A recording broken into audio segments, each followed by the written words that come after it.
उधर रायपुर में भाजपा महामंत्री संजय श्रीवास्तव ने प्रेस कॉन्फ्रेंस की। उन्होंने कांग्रेस पार्टी पर निशाना साधा और कहा कि कांग्रेस संघर्ष की स्थिति में नहीं है। कांग्रेस पार्टी चुनाव में झूठ का सहारा ले रही है। पार्टी फंड का दुरुपयोग हुआ, उसका जवाब नहीं आता। महामंत्री ने आगे भी कहा कि पार्टी ने विश्वास खो दिया है। भाजपा महामंत्री ने भूपेश बघेल पर सवाल उठाते हुए कहा कि बघेल ने अपने नेताओं की शहादत को क्यों भुला दिया।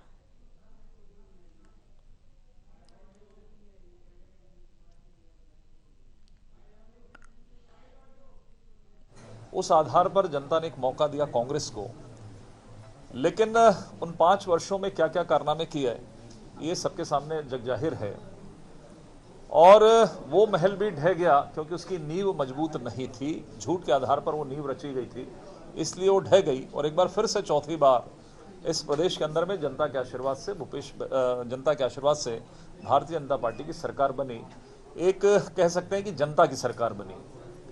लेकिन लगातार एक सरकार, एक पार्टी या एक मुख्यमंत्री 3-4 महीनों के अंदर भी कैसे जनता का विश्वास खोते हैं, कैसे कार्यकर्ताओं का विश्वास खोते हैं, किस तरीके से परिवार का विश्वास खोते हैं, ये अपने आप में मुझे लगता है कि रिसर्च की आवश्यकता है। तब जबकि एक बहुत बड़ा फ्रेमवर्क तैयार किया गया था 5 सालों में, तब शायद पत्रकारों के साथ में लोगों को भी लगता था कि एक बहुत बड़ा चेहरा जो भूपेश है तो भरोसा का नारा लगाकर जिस तरीके से राष्ट्रीय राजनीति में स्थापित होने के लिए शासकीय पैसों का दुरुपयोग करके कि अब यदि कोई विकल्प है, सबसे मजबूत कोई मुख्यमंत्री है इन 5 वर्षों में कहा जाता था, वो भूपेश बघेल जी को कहा जाता था कांग्रेस पार्टी के द्वारा।